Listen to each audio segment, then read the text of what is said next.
Good morning class third. कैसे हैं आप सभी? चलिए बहुत ही बढ़िया।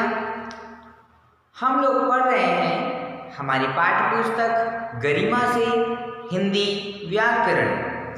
हिंदी व्याकरण में हम आज पढ़ रहे हैं पाठ 10 शब्दों के शुद्ध अशुद्ध रूप। हम पढ़ रहे हैं शब्दों के शुद्ध अशुद्ध रूप, है ना। अभी तक हम इसका इस पार्ट को वीडियो क्लास में भी पढ़ चुके हैं और इसका एक वीडियो हम देख चुके हैं। आज हम इसका दूसरा भाग पढ़ेंगे, दूसरा वीडियो देख रहे हैं। तो सबसे पहले हम देखते हैं शब्दों के शुद्ध रूप होते क्या हैं और अशुद्ध रूप होते क्या हैं और इनको हम कैसे पहचानेंगे कि शुद्ध रूप कौन से हैं और अशुद्ध रूप कौन से हैं, है ना। तो शब्दों के शुद्ध रूप और अशुद्ध रूप पहचानने के लिए या इनकी प्रमुख दो गलतियां होती है, उनके जो कारण होते हैं उनके अकॉर्डिंग, उनके अनुसार हम इनको समझ सकते हैं। सबसे पहला है कि अशुद्ध उच्चारण। पहला कारण होता है अशुद्ध उच्चारण। यदि हम शब्दों के अशुद्ध उच्चारण करेंगे, गलत उच्चारण करेंगे, गलत बोलेंगे तो वहां पर अशुद्ध शब्द होंगे, है ना। जैसा हम बोलेंगे वैसा ही हम लिख पाएंगे, है ना, वैसे ही हम लिखेंगे।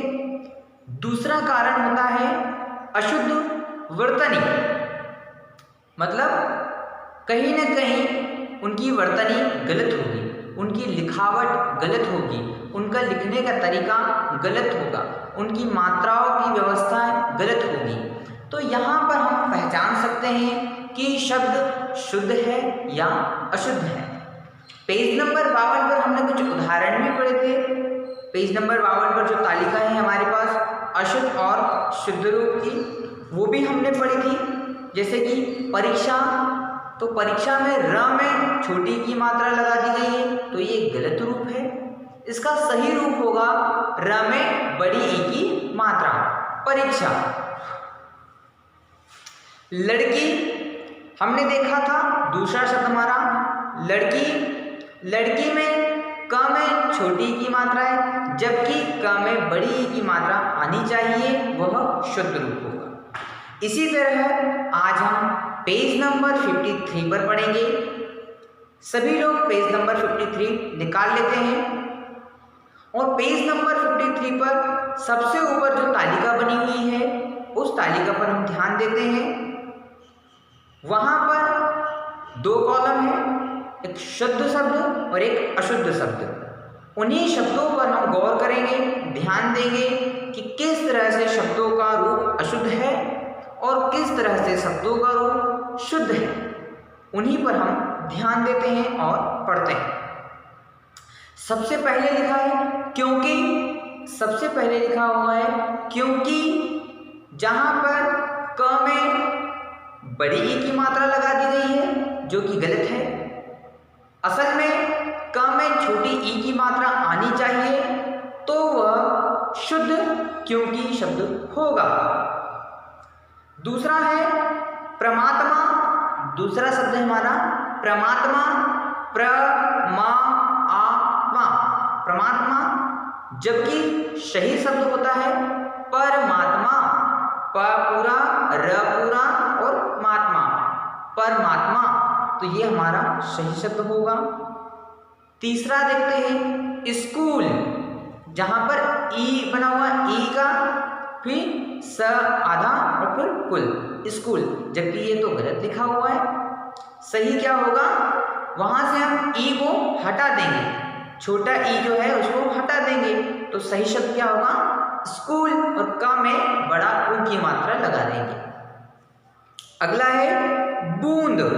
बूंद में छोटा ऊ की मात्रा गलत है ना। सही क्या होगा ब में बड़ा ऊ की मात्रा और चंद्र बिंदु, यह हमारा सही होगा बूंद। अगला है पड़ोसी। अगला क्या है पड़ोसी। औ की मात्रा लगी, ड़ जो है ना, ड़ ड़ ड़ ड़ में औ की मात्रा है, ठीक है, वो क्या है सही क्या होगा? पड़ोसी। पड़ोसी। ड़ में ओ की मात्रा, औ की मात्रा नहीं लगाना है, ओ की मात्रा लगाना है, तो क्या होगा? पड़ोसी। अगला है दवाई। दवाई। अब इसमें ई जो है वो छोटी ई है, लेकिन आना क्या चाहिए? बड़ी ई। दवाई, बड़ी ई की मात्रा। ठीक है, ये होगा हमारा शब्दों का शुद्ध रूप और अशुद्ध रूप। अब जो हमारे बगल में और जो शब्द लिखे हैं वो आपको पढ़ना है और समझना है। इसी तालिका में जो 5 शब्द और दिए गए हैं उन्हें आप पढ़ेंगे और समझेंगे। हम और आगे बढ़ते हैं। वाक्यों में अशुद्धियाँ। अब वाक्यों में अशुद्धियाँ क्या होती है? अभी तक हमने सिर्फ शब्दों की अशुद्धियाँ पढ़ी थी, अब हम वाक्यों की अशुद्धियाँ पढ़ेंगे। वाक्य क्या होते हैं? शब्दों से मिलकर बनने वाले वाक्य कहलाते हैं। शब्दों से मिलकर मिलने वाले सार्थक समूह को वाक्य कहते हैं। वाक्य क्या होते हैं? शब्दों के सार्थक समूह को वाक्य कहते हैं। ठीक है, अब वाक्यों में अशुद्धियां क्या होती है उसे हम समझते हैं। कई बार वाक्यों में अशुद्धि के कारण हमें उनके अर्थ समझ में नहीं आते। हमें वाक्य को सही बोलना व लिखना आना चाहिए, तभी दूसरे लोग हमारी बात समझ सकते हैं। सही बात है भाई, यदि हमने वाक्य गलत लिख दिए तो लोग हमें समझ नहीं पाएंगे, है ना। हमें उन्हें समझने के लिए वाक्यों का सही रूप लिखना होगा। तो कुछ अशुद्ध वाक्य और कुछ शुद्ध वाक्य नीचे तालिका में लिखे गए हैं, उन्हें पढ़ते हैं और समझते हैं। तो चलिए नीचे आते हैं। अशुद्ध वाक्य में लिखा है सबसे पहले, मेरे को खेलने जाना है। क्या लिखा है? मेरे को खेलने जाना है। अब इसका शुद्ध रूप क्या होगा? मुझे खेलने जाना है।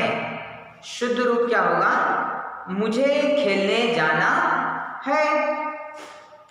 दूसरा क्या है? आकाश पर चिड़िया उड़ रही है। दूसरा वाक्य क्या है? आकाश पर चिड़िया उड़ रही है। तो इसका शुद्ध रूप क्या होगा? आकाश में चिड़िया उड़ रही है। आकाश में चिड़िया उड़ रही है। मैंने यह काम नहीं करा। तीसरा वाला हमारा है, मैंने यह काम नहीं करा। तो इसको हम क्या लिखेंगे? मैंने यह काम नहीं किया। करा जो है वो अशुद्ध है, करा सही शब्द नहीं है, उसको क्या कहेंगे? किया, है ना। मैंने यह काम नहीं किया। चौथा है, मैं कल पेंसिल लेना चाहता हूँ। मैं कल पेंसिल लेना चाहता हूँ, है ना। मैं कल पेंसिल लेना चाहता हूँ। ठीक है, अब इसमें क्या लिखा था? मैं कल पेंसिल लेना चाहता लिखा था, हूँ नहीं था, क्योंकि ये पूर्ण वाक्य नहीं बना। जब तक हम उसमें हूँ नहीं लिखेंगे तब तक वो पूर्ण वाक्य नहीं बनेगा। तो इस तरह से हम देखते हैं कि शब्दों के माध्यम से वाक्यों में भी अशुद्धियाँ हो जाती है।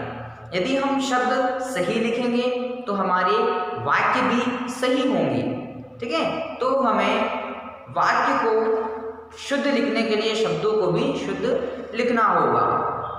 अब बाकी के जो बच गए हैं, मुझे एक ठंडा गिलास पानी चाहिए। क्या लिखा है? मुझे एक ठंडा गिलास पानी चाहिए। तो इसमें क्या लिखेंगे? मुझे एक गिलास ठंडा पानी चाहिए, है ना। ठंडा पहले था, गिलास बाद में था, तो पहले गिलास शब्द आएगा, फिर ठंडा आएगा। तो इस तरह से शब्दों को भी हमें अरेंज करना है, शब्दों को भी व्यवस्थित लिखना है। बाकी के जो 5 बचे हुए हैं वो आप पढ़ेंगे और उसे समझेंगे।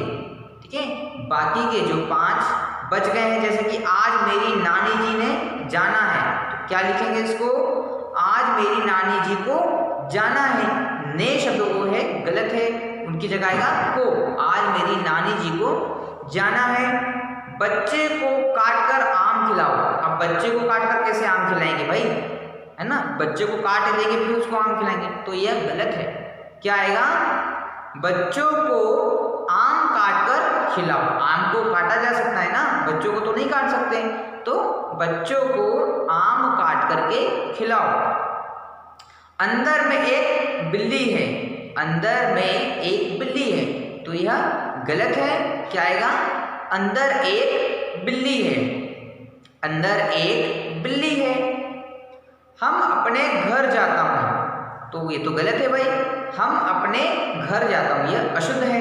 इसका शुद्ध क्या होगा, मैं अपने घर जाता हूं, मैं अपने घर जाता हूं। ताजा गाय का दूध पीना चाहिए। अब ताजा गाय थोड़ी होती भाई, गाय ताजी कैसे हो जाएगी, गाय ताजी कैसे हो जाएगी, उसका तो जन्म बहुत दिन पहले हो गया, तो वो ताजी कैसे हो जाएगी, और ताजी गाय होती ही नहीं है। क्या होगा, गाय का ताजा दूध पीना चाहिए। दूध ताजा हो सकता है लेकिन गाय ताजी नहीं हो सकती, है ना। तो हमें इस तरह से वाक्यों को समझना है कि वो शुद्ध है या अशुद्ध है। इस वीडियो में हम इतना ही पढ़ते हैं, पेज नंबर 53। अगले वीडियो में हम और आगे पढ़ेंगे और इसके प्रश्नोत्तर भी देखेंगे, ठीक है। तब तक आप इस पाठ को पढ़िए और समझिए, और होमवर्क में लिखें कि शुद्ध और अशुद्ध वाक्य लिखना है ना। 2 वाक्यों को शुद्ध बनाकर लिखिए, कोई भी 2 अशुद्ध वाक्यों को शुद्ध बना करके लिखिए। आप अपने मन से कोई भी 2 अशुद्ध वाक्यों को दो अशुद्ध वाक्यों को शुद्ध बना करके अपनी कॉपी में लिखना है, ठीक है। Thank you.